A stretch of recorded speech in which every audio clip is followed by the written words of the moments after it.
It's so interesting in these live videos because they don't start when they say they're going to start, and I don't always watch my replays, especially not on this channel.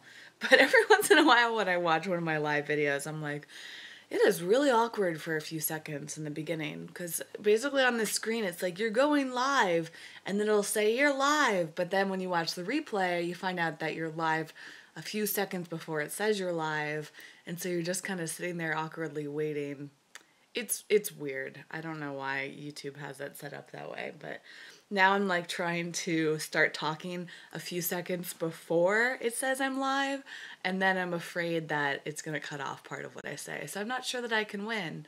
Hi, Walter. And Debbie's here. Hi, Debbie. It's great to see your name. I recently returned from a trip, and today is my first day that I don't have anything on my schedule, which I'm really, really excited about. It feels like the past few weeks. I left exactly 2 weeks away. And, oh, you're in Tarzana. That's awesome, Walter. I hope you're enjoying yourself there. Tarzana's close to Los Angeles. It's kind of like, basically, I think I don't know if it's technically part of LA, but it's like in the LA area. And anyway, so yeah, I left 2 weeks ago. I returned really late on Wednesday, and it's you know, one thing that I've learned about myself. Actually, this video will probably be full of things that I've learned about myself because I've had a lot of realizations over the past week. And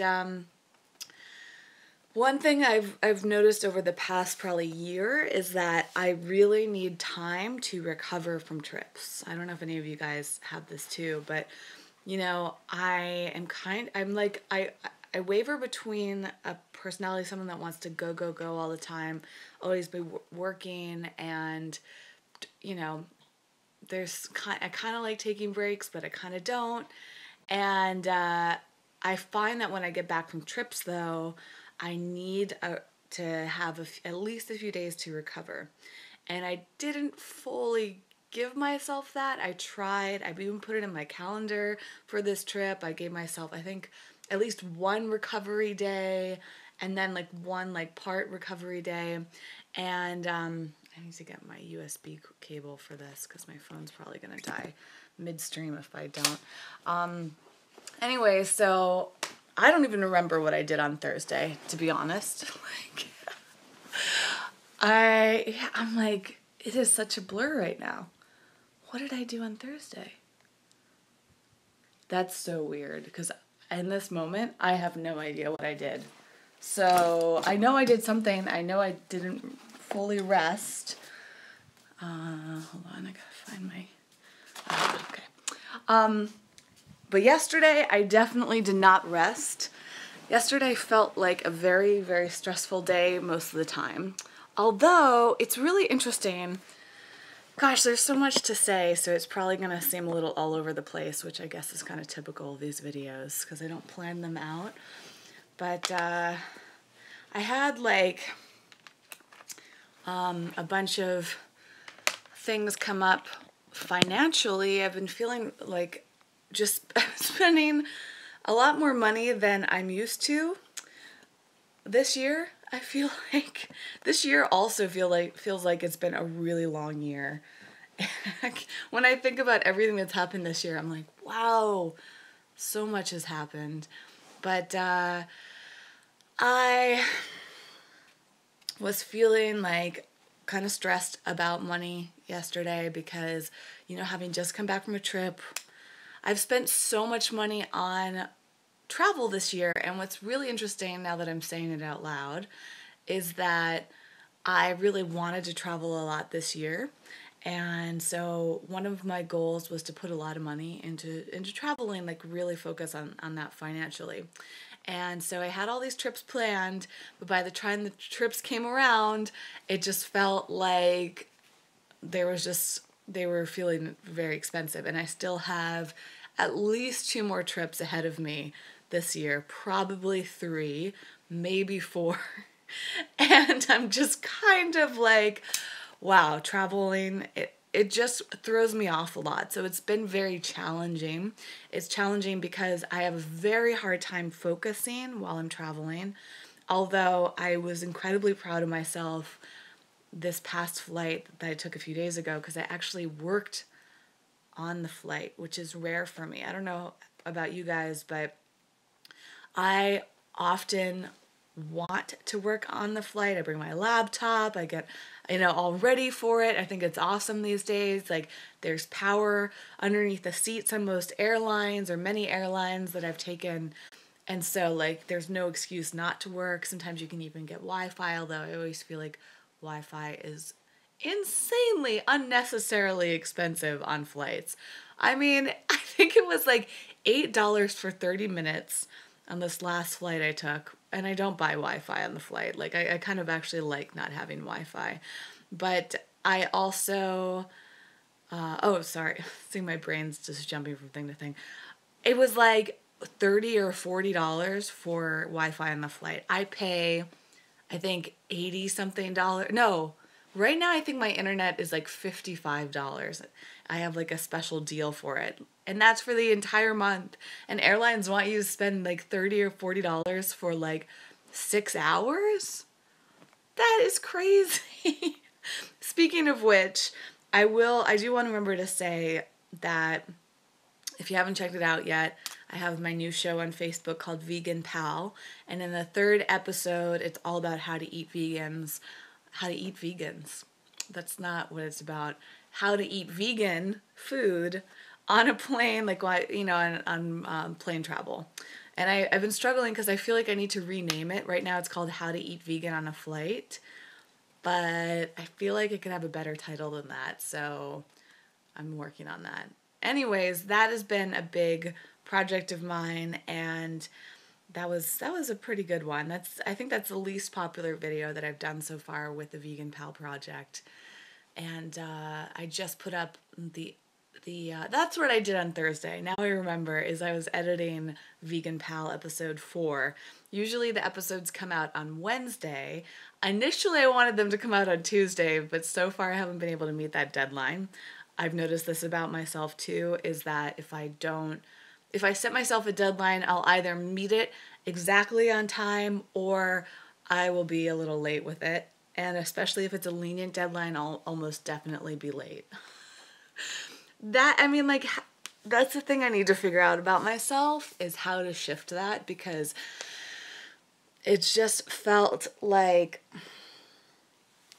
I don't know, it's kind of the challenge of trying to figure out a lot about yourself so that you can be the best person that you can be. That's kind of like the big theme that I wanted to go with in this video. But again, I feel a little all over the place, so I wouldn't be surprised if this turns out to be multiple videos, because this is actually like a really big thing. I wanted to record a video while I was on the East Coast because I had like some huge aha moments and emotional like just big realizations while I was traveling, and I think I was only out of town for like 10 or 11 days, not even 2 weeks, but it felt like I was gone for so long. I did a lot while I was gone, so here's the summary of it. And by the way, this is also why my videos have been a little inconsistent, the live videos the past couple weeks. It's because of all this travel. So I went out there. I usually go every September to visit my family and to go to the Natural Products Expo. And every year except for last year, well, at least the past five or six, I think this was my 6th time at Expo East. I've been going since 2012. And for all of those times that I've been, I've spent time with my friend Jason Robel, except for last year because he decided not to go and I don't remember why. But this year I was like so excited for him to come, and we planned this trip out like at least 6 months ahead of time. And it happens every year, so technically you can plan for it a year in advance, or just like it's on your schedule to go. And it's always kind of a little iffy for me because it does require the money investment, the time investment, and is it fully worth going to this event? I'm not sure. There's also the Natural Products Expo that happens in Anaheim, otherwise known as Expo West. That happens every March, and Anaheim is like an hour and a half from Los Angeles, so it's a no-brainer to go to that. That's my favorite event of all time. It's like so exciting for me. And if you're curious, I've done a lot of like haul videos. I just did one for Natural Products East with Jason. It's on the main Eco Vegan Gal channel, and it's like a 20-minute video of us talking about all of our favorite products from that show. And there were a lot of things. And so that's part of the fun thing about going, is that you get to try all these great products. Hi, Green Dragon. Thanks for being here. So, it's tempting to go. My family is out there, and Jason said that he would go. Plus, he ended up working out there. He'll often work for one of the companies at the expo. So we decided to go out. We were all excited because we were going to stay at this eco-friendly hotel, and I booked it, again, like at least 6 months in advance, and then found out the hotel closed.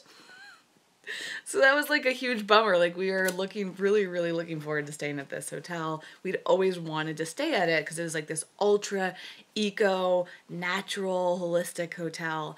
And they just had to close because their business wasn't doing very well. So that was a bummer. But the rest of the trip was really great, and it was pretty smooth.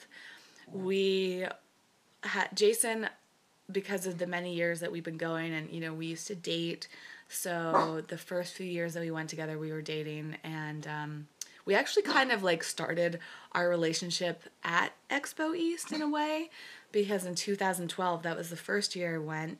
That was when Jason and I became closer, and like had spent the most time with each other. And then like, I think a month or so after Expo East 2012, we started dating. And so 2013 and 14, I think we were dating at that point, and we went to the expo together as a couple. And then in 2015, we went as friends, and then, we went as friends again this year. But anyway, so it's kind of like this pilgrimage to go out there. And what we usually do is go to Boston, because my parents live outside of Boston, and then we drive down to Baltimore. So that's what we did, and Jason loves spending time with my family. He basically right now kind of feels like a brother to me and my sister, and probably even my parents. Like, he's just like, I guess like when you date someone for a few years, if your family likes them, they always feel like family. So he's just kind of like he's welcome anytime, which is really cool. So Jason really wanted to spend a lot of time at my parents' place, because if you guys didn't know, I'm sure you would know from last year's videos if you watched all the vlogs I did. It's really beautiful there. So we went out there on Saturday. We got in, we had dinner with my sister, and spending time with my sister is such a important thing for me. If you guys know about the 5 love languages, my love languages are quality time and words of affirmation. And actually, I've been meaning to look up which one of them is more important, because when you take the 5 love languages quiz, it ranks your languages in order of importance. And I don't remember which one is more important. But for my sister, quality time is really big deal for me. And since I only see my sister a few times a year, she's like someone I feel very, very close to and love spending time with.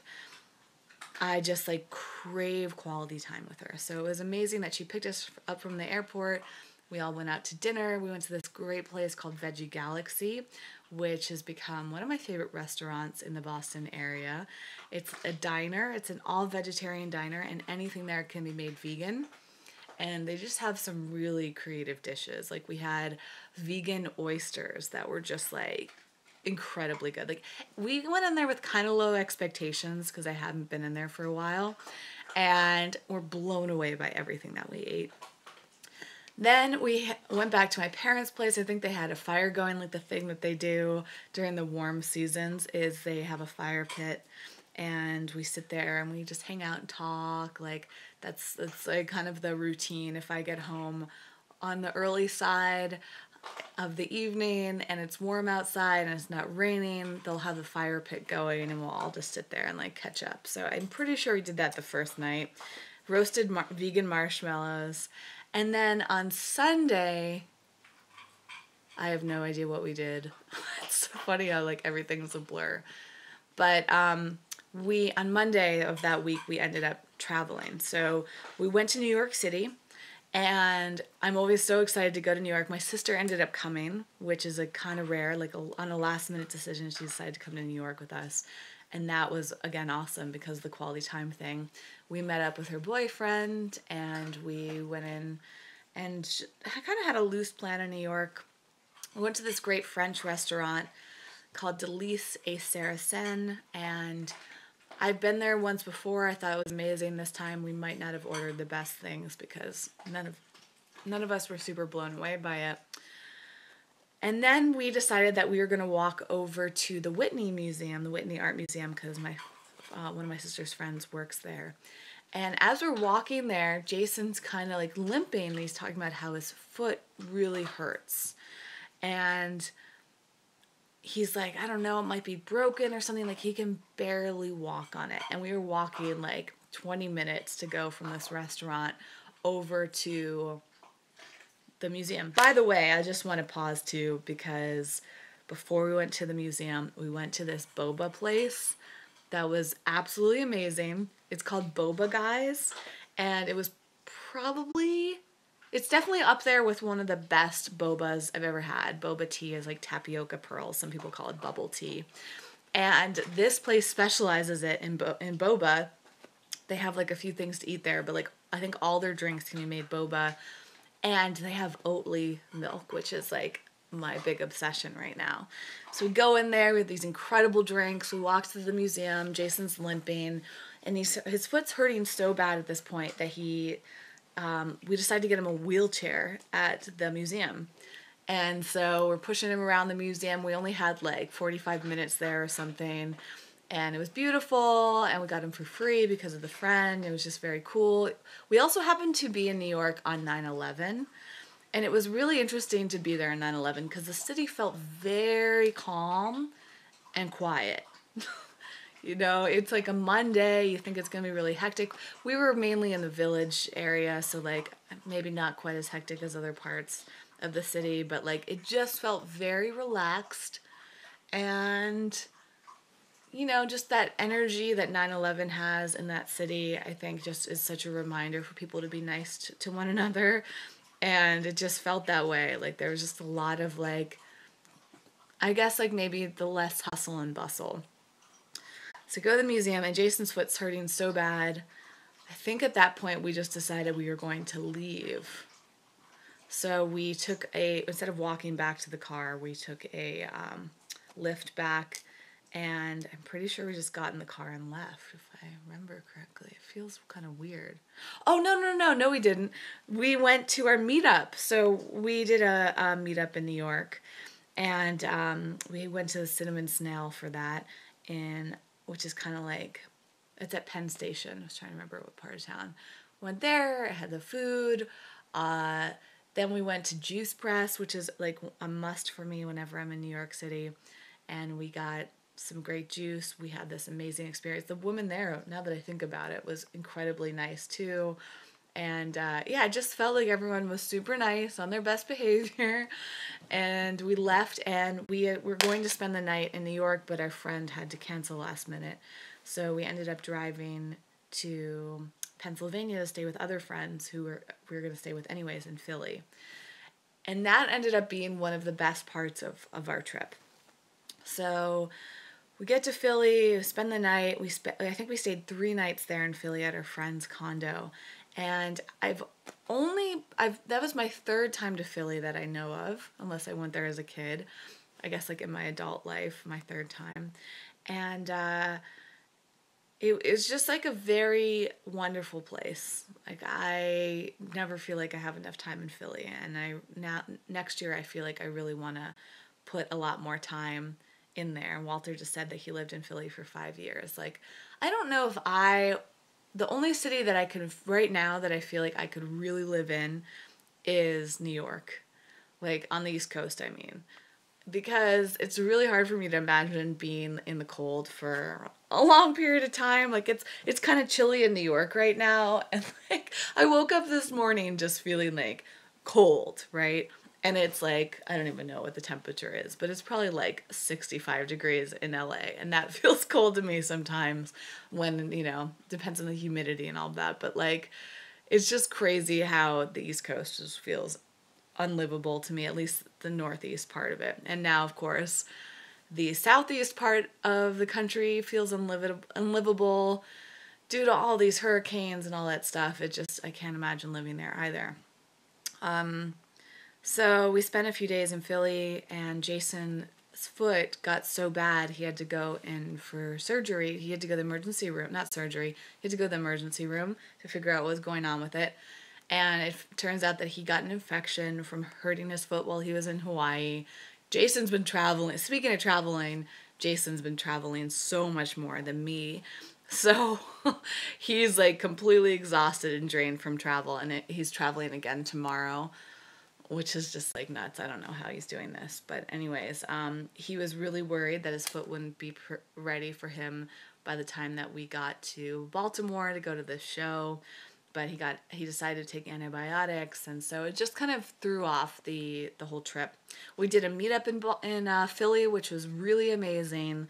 We had this incredible group of people there, and we went to this really cool restaurant called Front Street, where this is really cool. Their entire menu is vegan, and then if you want, you can add in animal products to it, which is like a very innovative thing. So the base of all their food is plant-based, which I thought was just so cool. And went to that, and I think the next day we went to Baltimore, and then Jason's foot was still hurting so badly, I ended up pushing him around in a wheelchair most of the time, and then he used crutches. And we stayed at a pretty decent hotel, not as great as the eco-friendly hotel we wanted to stay in. And Expo East was pretty uneventful, except that there was an interesting thing that happened, and this is one of the many things that I want to share with you guys. This is either going to be a super long video or a multi-part video.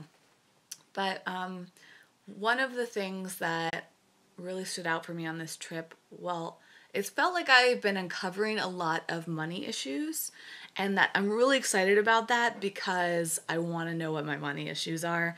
If you guys didn't know this about me, huge passion of mine right now is my other business, Creative Wealth, and Creative Wealth is really all about helping people monetize, because I've struggled with monetizing a lot over my career and probably my whole life. Like monetization, making money basically, has been a really big interest of mine. And just, I love money. Like I've always wanted to make money. Like I wanted to be self-sufficient, very independent in that sense. Like I don't want to have to rely on anybody else for money. That was part of how I was raised, I think. Must have been. This is part of what I'm uncovering, because I still have blocks to money. And it's incredibly frustrating because I have tons of knowledge. Feel like I have everything at my fingertips in terms of how to make money, but there feels like there's some really big walls for me to have like the financial success I really want. And I was starting to feel some of the stress of finances on this trip because, when you're traveling, it just feels like there's always unexpected things. I'm one of those people that plans my trips out financially, so I don't need to know every detail about what I'm going to do on a trip, but I try to anticipate most things, mainly from a financial perspective. So I always budget out, like literally day by day, what I'm going to spend, and it kind of makes things a little challenging because when I know what my budget is, like I feel a little restricted. And so, we're going around to all these towns and some of the best cities on the East Coast, and I'm feeling like, I have to stick to a budget or whatever. But that's fine, because part of me really likes sticking to a budget. It's just like annoying when like you spend a little bit more than you planned, or something comes up that you really want to do and you feel unsure if you should do it based on the budget, or something else has to maneuver around. Well, I also wasn't quite sure how my finances were going to work out for, other things. And that's part of the reason I felt stressed out yesterday, But about a week ago, starting to kind of feel the pre-stress about all this stuff, all these financial things that I needed to think about when I got home. And something really cool happened while I was at the expo. And something that is one of my like favorite things to happen, which I feel like is very rare, but I like hope for this all the time, is like unexpected money. Unexpected money is like one of the coolest things for me, right? For anybody, I'm sure. You know, like, and it feels kind of like if it comes when you need it, it's like this gift from the universe. Because oftentimes it's money that you didn't realize you had, right? And it's actually happened to me a few times recently, which to me is like kind of a sign from the universe, if you believe in that stuff, which I do. And anyway, so I'm at the expo and I'm checking my email, and I see a message from this company that I did videos for years ago. Like, I haven't fully forgotten about them, but I basically haven't given it any attention. They gave me this like plaque, probably like 3 or 4 years ago, saying like I was one of the first people on their platform. And I remember looking at it. I think I took it actually down from my wall. I have to double check now. It was so interesting, right? That it was like, congratulations on being one of the first people on our platform. And I was like, yay, like, didn't really do anything for me, but thanks. You know, like, I often invest in like my time or creativity into things, and then it rarely ever pays off, or sometimes the payoff comes way down the line. And so I remember like taking this plaque down from my wall while I was cleaning up recently, and just kind of being like, I don't even know if I need this up there anymore. Well, I think energetically it was there for a reason, because I get this email last week from the company saying that they owed me money. And I was like, owed me money? Well, this platform, it's called curious.com, and it's like a teaching platform, and you can put content up on there to teach people. And I put up 4 videos years ago, and at the time they weren't charging people for them, but I guess they started charging, and they were basically giving me a percentage of what they were charging for people to watch my videos. As they were like lessons. I don't know. They're not even original videos. They're like videos that were already on my YouTube channel, but I put them up there as an experiment and forgot about them. Well, I guess it was like an investment, because it turns out that they owed me hundreds of dollars, and because I didn't have my PayPal email address, they weren't able to pay me. So normally they would pay me every month, but because they didn't have my info, I was just accruing all of this money.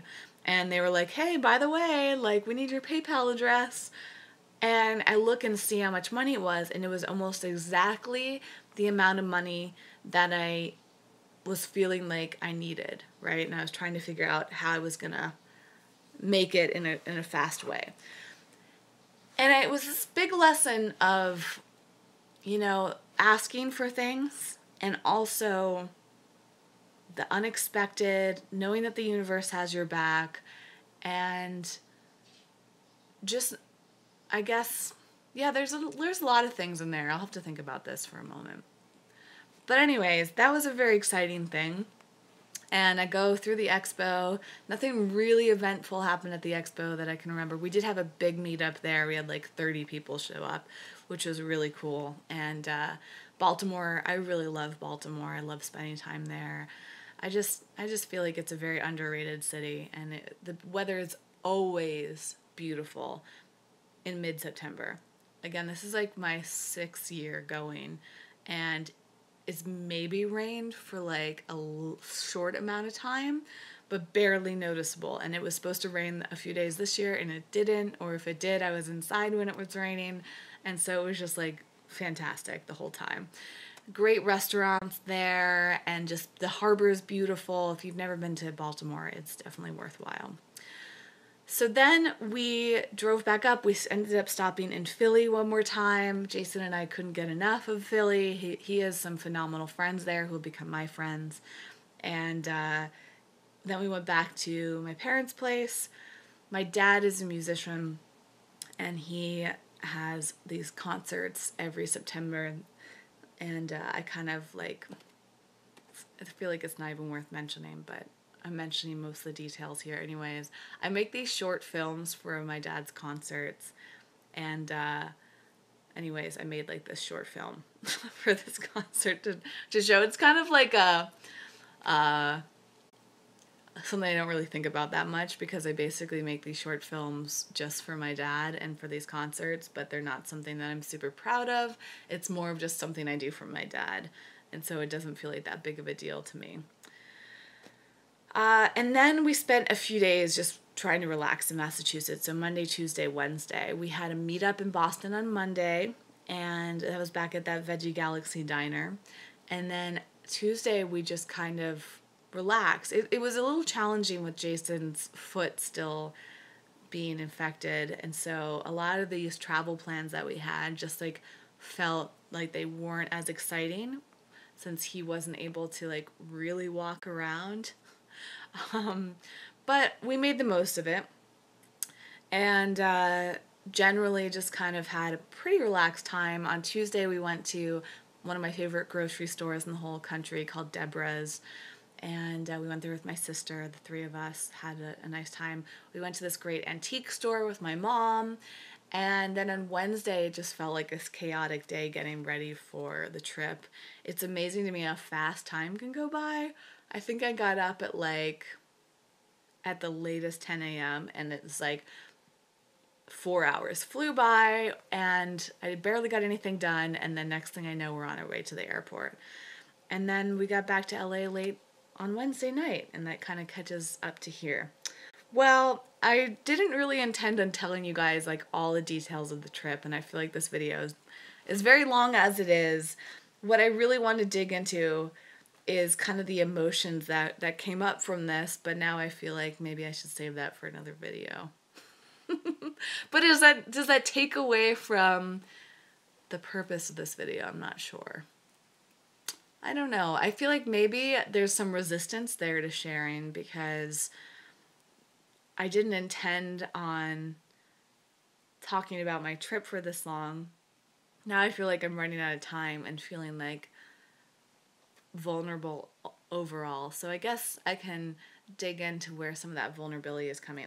What I really want to share with you guys is like a bunch of aha moments that I've had about myself and why I feel the way I feel about certain things. Spending time with my family is really an eye-opener, but it was an extra eye-opening experience having Jason there, because Jason understands me on such a deep level that because of us dating and becoming such close friends, like Jason and I talk about pretty much everything. And Jason also is very aware of personal development and spirituality, psychology. And so having somebody like him in my life who understands me as a person, but also understands the, kind of like, he's able to almost see things like a therapist would be able to see. And that's like so amazing to have as a friend. And I think that's part of the reason that he and I stay in each other's lives, is like we work really well together, we support each other, but we also like get each other and we are able to reflect on things. I know that that's a big thing for me, like one of the reasons that I really love having him as a friend. And so having him with me was great, because he was able to kind of examine some things that were going on that I may not have been able to examine fully myself. So I don't know if that makes sense, but there's only so much that we can notice about ourselves and our lives before we become very biased. Like we're almost like in this like bubble, right? Like you can't see yourself fully because you are yourself. And I try a lot to see myself, but I'm only able to, or I find that I'm only able to when somebody else can point something out about me. And so I'm very, I aim to be very self-aware, but again, it's not always clear what's going on. So to have somebody else who's able to notice things and then reflect them back to you in a kind, compassionate way is huge. And a lot of the kind of aha moments I had were through talking to Jason and reflecting on things that were happening. A lot of this stuff happens with my mom. I think the great majority of my, I don't usually like to use the word issues, but that's why I'm putting in the quotes as issues, challenges, whole setbacks, blocks, resistances, all that stuff like comes from my relationship with my mom. And I was able to understand the family dynamic in a new way, and that's where like I had a lot of huge aha moments. So now I'm just wondering if I should dig into them in this video. I guess why not? Maybe I'll cut it off in the next 10 minutes and then I'll pick up wherever I leave off here. I think that I was able to see my mom, my family dynamics, I should say, in this new way, just through kind of, how do I put this? Every time I go back to my family, I look for a deeper understanding of myself, right? Going home to the house I grew up in, spending time with the people that I grew up with, and observing them, I feel like they're all clues.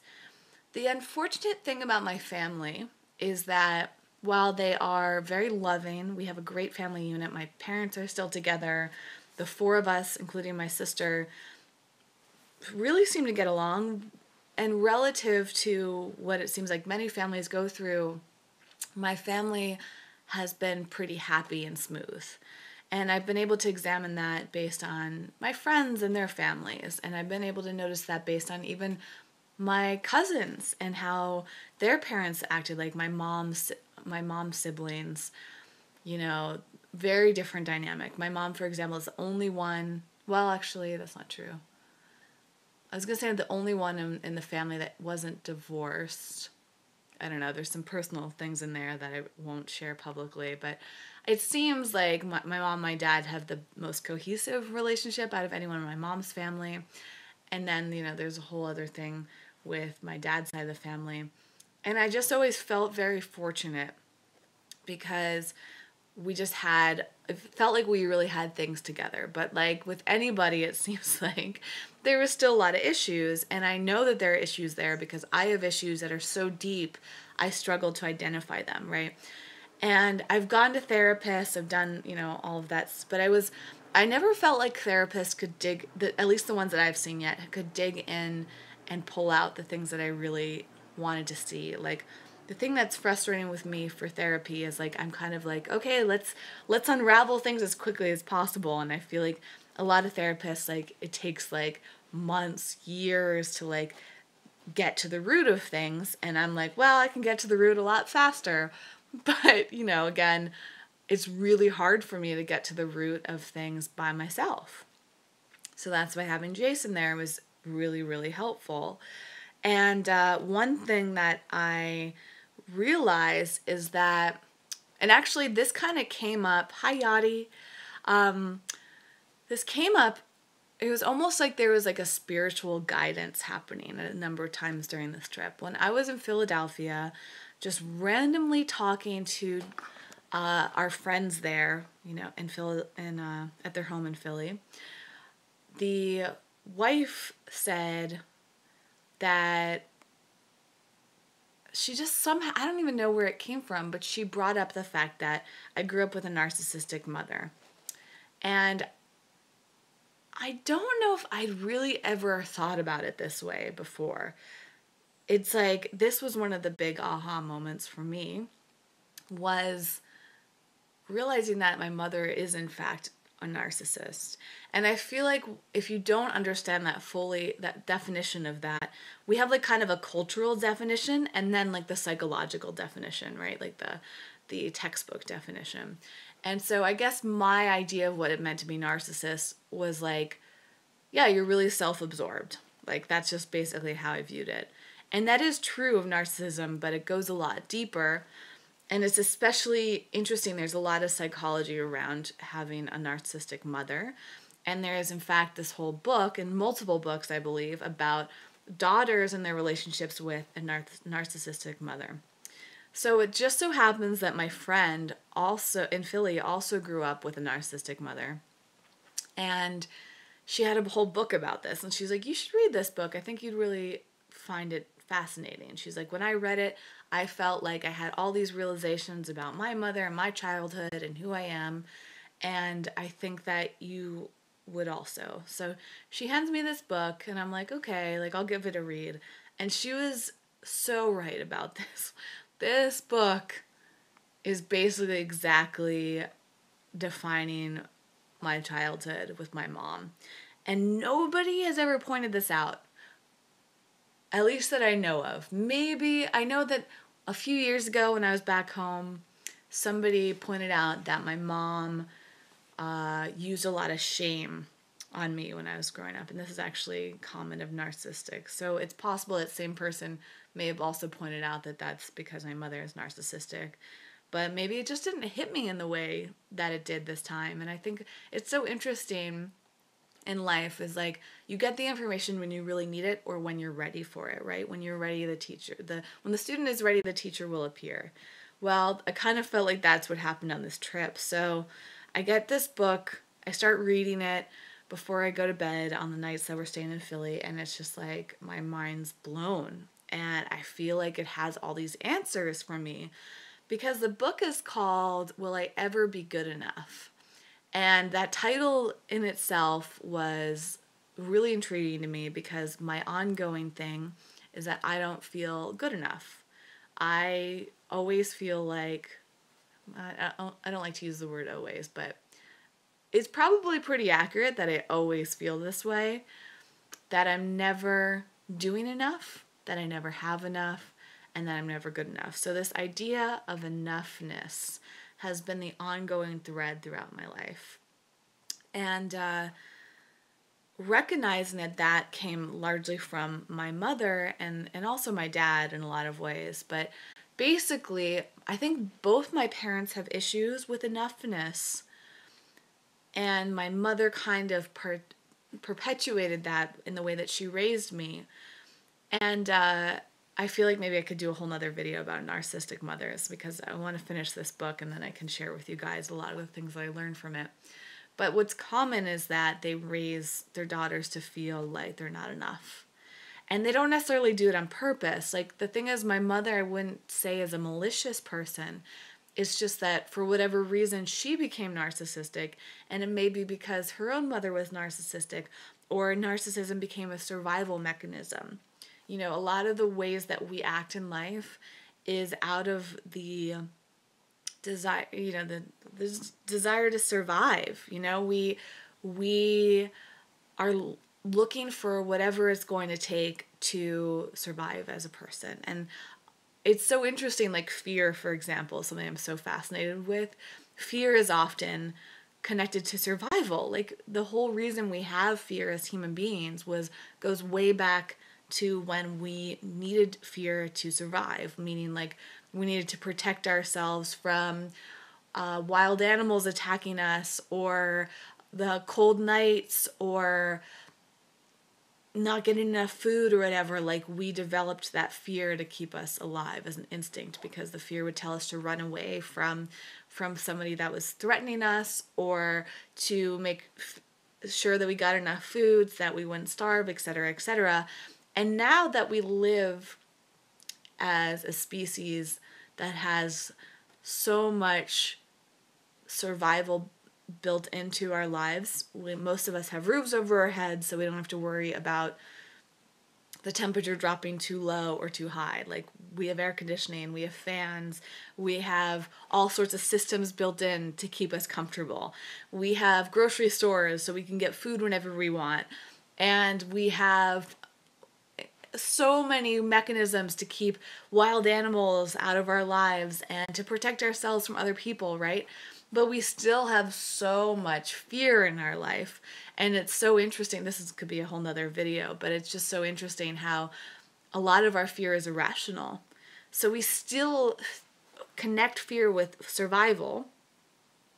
And I bring that up because I think a lot of the ways that we evolve with our personalities is out of fear, is that this deep-rooted idea that if we don't act in a certain way, then we won't survive.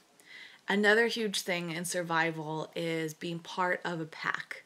And so a lot of our desires to fit in, to be liked by other people, to be accepted, to want to do what other people are doing comes back to these roots of if we're not accepted by a group of people, then we're going to be ostracized. And if we're ostracized, then we'll be all on our own. And if we're on our own, we may not survive, right? Like if you think about, I always think about animals with this. Like most animals travel in packs because that's the easiest way to survive, is that if you have a bunch of people watching for predators, for example, you'll be able to sleep at night because there's somebody always keeping an eye out. If you were by yourself trying to sleep in the wilderness, like you never know if something's going to come in and attack you, right?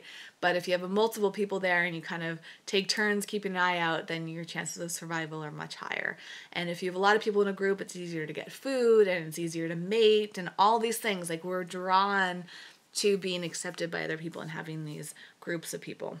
Well, narcissism for mothers specifically, from what I understand so far, is a lot about being accepted and about doing things right.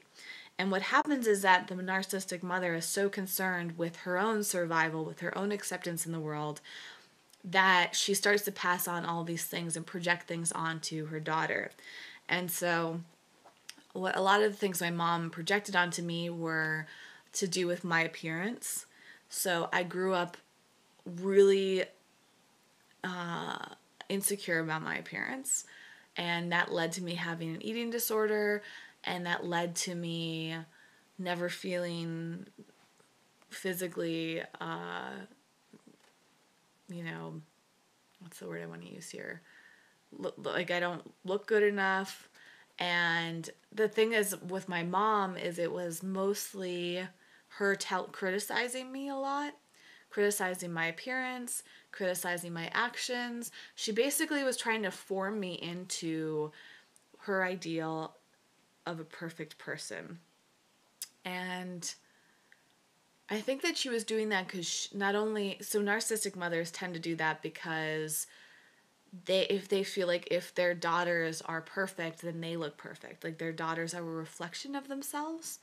And especially I'm the oldest. So I think my mom always wanted me to be a certain way. And I feel like I naturally, I think, unless this also was something that I developed, nature versus nurture is always interesting, right? But I tend to be a very independent person. I want to do things my way. I'm a little stubborn, and I kind of just, I don't know, like I have this two sides of me. One side is that I always want to please everyone, and the other side of me is like I want to do things my way, right? And those have actually always conflicted with one another. I haven't fully gotten to the root of that yet, but that's a whole nother topic, I guess. My point, to kind of try to summarize all of this and end this video shortly, is that I was just raised to feel like I wasn't good enough. I was raised to always feel like I had to do more, I had to be more, I had to try more. It was just like basically more, never stopping, never enough, never resting. And I think that contributes to my anxiety, that contributes to exhaustion, that contributes to me never feeling satisfied with anything that I do or how I look or how I act, or always wanting to get people's approval. Like all of these things have really gotten in the way of me feeling okay with who I am and where I'm at in life. And it is purely exhausting. No wonder I have sleep issues, and no wonder I feel drained a lot. No wonder I am so critical of myself, as I grew up with a very, very critical mom. And I've always known that, but to see it from the lens of the narcissism was really like, kind of like an explanation that I've always searched for. And it's interesting too how I've been to a number of therapists over the years. my first therapist I saw really helped me identify my eating disorder, which was huge. And then I've been to a few other therapists over the years, and I just never felt like they fully helped me. And I kind of feel the same way about like medical doctors. I felt like most of the big realizations I've had in my life about my health and my emotions is that stuff I've had to kind of come across and figure out on my own. And it's kind of frustrating, like why didn't I have these aha moments from therapists earlier? Like I'm not blaming it on the therapist. I'm just saying, did I not have the right therapist, or was it not the right time to learn this stuff, right? And Yadi and Via just said that they feel like their mothers have caused a lot of issues. Most of our issues stem from our caregivers, right? And especially for women, we model ourselves after our mothers. So, we want the approval of our female caregivers, whether they're our mothers or somebody else in our life. Like, a lot, that's just a lot for us, for women. And I feel like men, they model themselves after their fathers, and it's not to blame our parents, but it's really we get these wounds in childhood, and we learn to be who we are, very young. We're conditioned in a certain way, and I kind of want to assume that my mom had good intentions. I think that she probably does. And, I have a lot of love for her, but I've also, for most of my life, hi Roxanne, for most of my life, had a lot of resentment towards my mom. And I think that resentment, a lot of that stems from the fact that I didn't feel like she accepted me. I felt like she was trying to control me and mold me into somebody who I really wasn't or didn't want to be. And that's the really interesting thing when it comes to nature versus nurture, is if there's that resistance, maybe that does come down to nature. Like maybe I was born, if you believe in like the soul coming into your body as a child, like do we develop the soul, or is the soul infused in our body? Like, I don't know, like is the soul born with us, or is the soul choose our bodies? Is our body, like who knows? Like it's such a crazy thing to think about, right? Like how do we have these personalities as newborns? Where do they come from? If you think it's just a nurture thing, like do our parents fully shape it? But if they did shape it, wouldn't we be in full acceptance of that? That's where I feel like there must be this nature of who we are as children, because if we're resisting who our parents want us to be and who other people want us to be, like there's got to be a core there that isn't fully dependent on the nurture side of things.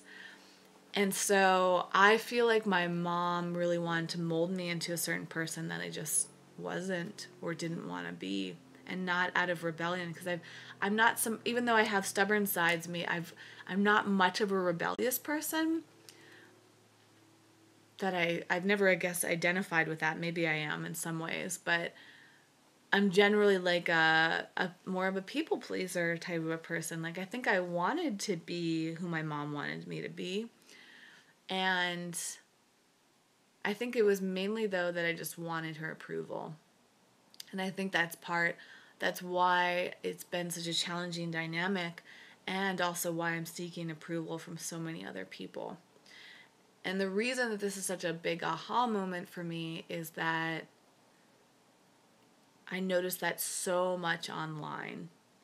And I think that that's something I want to dig more into and also help other people with, is that right now it feels we're in this time where so many people are seeking approval online. We are looking for validation online, right? And I'm fascinated by that. I'm so fascinated by it. And I'm also in it. I have this, what's really fascinating for me too is I'm in something, but also observing things in other people. So I see myself going through things, but I also see other people. It's like, it's weird, I guess, like having self-awareness and having studied psychology for so many years and making these realizations about myself is that I'm able to see myself in other people and what they're going through, and that makes me really want to help other people because I don't like seeing anybody suffer. I guess like what it comes down to is I'm just trying to relieve a lot of suffering. So, Debbie just said, your awareness of your issues will ensure you do not pass this on to your daughter. I made sure I did not pass my issue on to my daughter, and she's very confident, self-assured. I hope so. You know, I don't know if I'm going to have children. I am not married, and who knows, right? Like, children are very up in the air for me, but I absolutely agree, Debbie, is like, if I do have children, especially a daughter, like, I would really like to raise her in the, the best way possible. What I'm fascinated about with as parents is, and it's so interesting seeing so many of my friends becoming parents or having children that are a few years old now, is it's like a lot of them, I think everybody, most people I should probably say, is that they strive to be the best parents that they can and raise their children in the best way that possible. And I think my mom really did have that desire, but because she was not aware of her issues, she kind of inadvertently passed things down. I think that's very true, Debbie, is like, my mom does not strike me as someone that's very self-aware in this way. She's self-aware in other ways, but I think if I told her that she's narcissistic, which she is, like, very textbook. Like, when I'm reading this book, like, there's literally a checklist to see if you have a narcissistic mother, and she's, like, 100%, not everything. There are some traits of narcissism that my mother does not have, but she has enough of it, right? And anyways, I think if I were to tell her that, she would be very defensive and wouldn't want to believe it, right? But self-awareness is recognizing the things about ourselves that we don't want to see. By the way, I'm being told that I have a bad connection right now, and I don't know why. I think the bandwidth of my Wi-Fi is saying, get off. This video is almost an hour long. And I keep saying that I'm going to wrap this up, but this is such a deep, deep thing. So I think I am going to wrap it up. I think this internet issue right now is a good reason to but let me see. I did see some more comments coming in. Via said, I think my parents would want to nurture. However, they are only people. They have their problems and weaknesses. Yeah, and that's the thing. It's like there's no such thing as a perfect parent, a perfect person. Of course, like, we're going to probably cause emotional harm to our children one way or another because we're not perfect. Life isn't perfect. No one's perfect. You can go to therapy. You can study psychology. You can work on all this stuff, but there's still always going to be issues, and that's part of life. And I think it's actually a great thing in life. It's just like, narcissism, though, it's a very challenging thing. And I think that my issues, I believe, I don't see, how do I put this? I see other people not having these same issues that I have. The enoughness thing, I think, is very common in our culture because of I don't know. I mean, it's probably a huge, huge mess, right? Like, why do we not feel good enough? It's perpetuated throughout our culture. I think, in consumerism convinces us that we're not good enough as a marketing ploy. Like, that goes, the not good enough thing is very deep. And what's interesting to me, though, is that people have different versions of not being good enough and different extremes of not being good enough. Fortunately, I've noticed that about myself for a few years now. You've probably heard me talk about this before. I know that I don't feel good enough. I just didn't fully know why until I read this book, and I'm still going to be uncovering things. Like, because the next level is, like, why did my mom become a narcissist? It's like the levels that go on and on and on.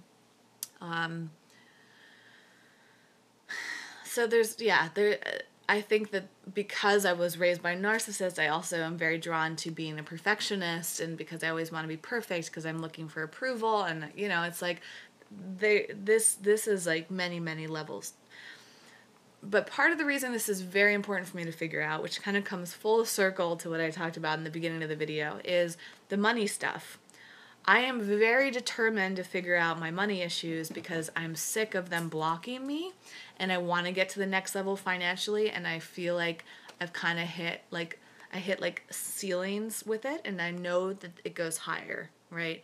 I know as a fact that the struggles that I've had financially are all emotional because I have all the other tools to get through it. But until you work through your emotions around money, you really can't get to those next level. Except for some people who have different blocks. And I think that's kind of my point here is like there are some people that have a ton of challenges emotionally but still are able to make money. And I think the reason is that money issues and then other emotional issues are completely separate things. Some people don't have any issue with money, or they don't have issues with making money, I guess. Some people have issues with saving money. Some people have money issues with different levels. I mean, it's just like, it's even hard for me to verbalize it, I guess. But I'm very determined to, because not only do I want to figure this out for myself, but money is like one of my biggest passions for helping other people out with, because it's, I find that everything that I want to help other people with are the things that I've struggled with myself. So I don't want other people to struggle the way that I have, or at least for as long.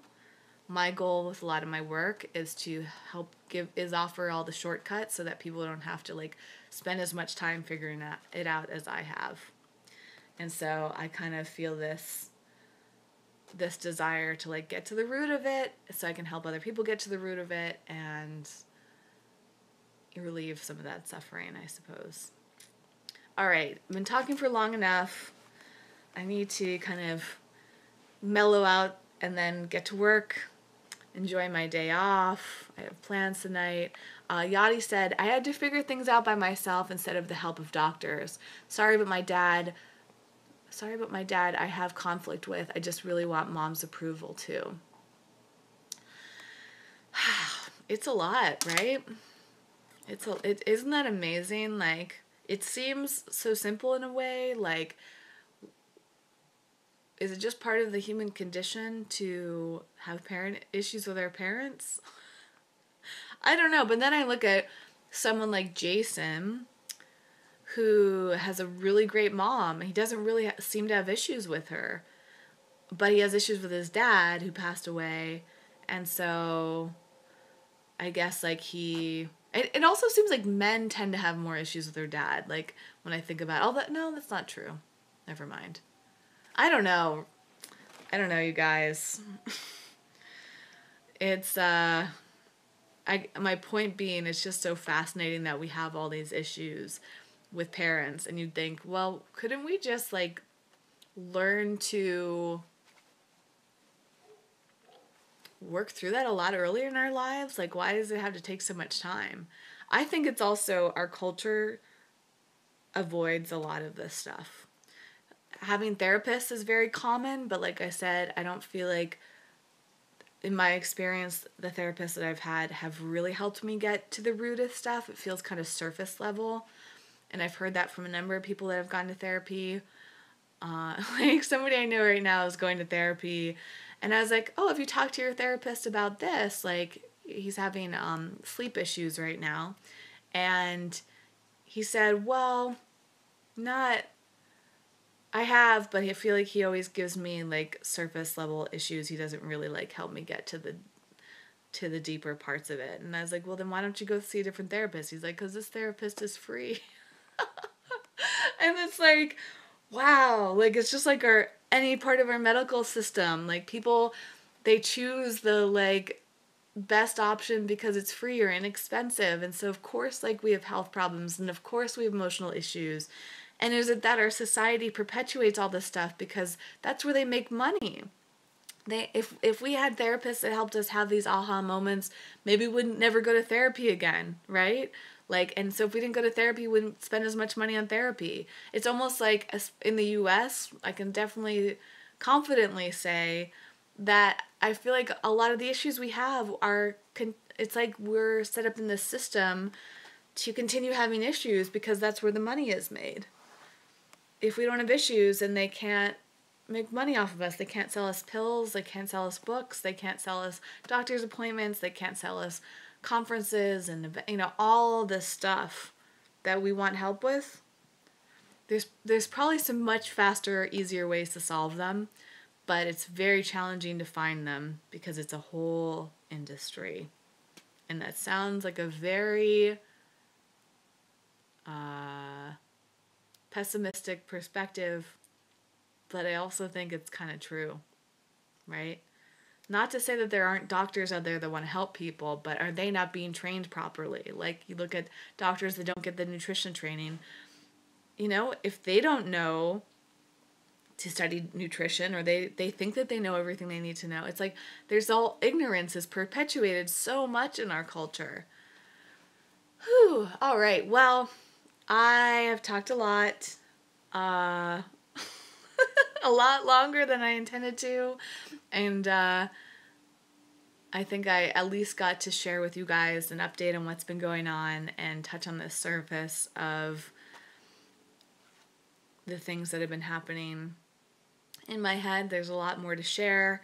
Thank you for those of you who are watching live and chiming in on the conversation. Remember that we're in this together, and even though I share so much about my life, my goal is to help you guys have realizations and know that you're not alone if you're struggling with similar things. So I'm here for you. And yeah, these often feel like a good therapy session for me, and I hope that they feel that way to you guys in a way as well. Thank you for holding space for me. Thank you for being part of the conversation. If you want to dive into a deeper part of the conversation, I do have the Eco Vegan Pal membership platform, which is constantly in development right now, but it's growing into a really beautiful community. The conversations have been growing in there, and I feel like relationships are really being formed in Eco Vegan Pal, which is like really exciting for me. And the whole Vegan Pal show that I created on Facebook is all connected. There's now more resources when you go to ecoveganpal.com. There's all these resources connected to the show, and I've got a lot planned for that. Debbie is part of it. A few of you guys watching are part of it, and I'm so grateful to have you in this new community. If it's something that interests you, you can go to ecoveganpal.com and check it out. Currently, it's just available as an annual membership, but if you want to join it, I will be offering monthly options very soon. And one of them that I keep forgetting to mention is through Patreon. If you become a patron, you will be brought into the community. That's the next thing I need to do, is to invite all the patrons in there. So if you're currently a patron, you will have an Eco Vegan Pal membership. You can request it from me, or just keep an eye out for when I send you the invitation for it. So that's it for today. Thank you guys so much for watching again, and I'll see you on Monday for the regularly scheduled live videos, which happen every Monday at 5 p.m. Pacific, as long as I'm not traveling. Okay.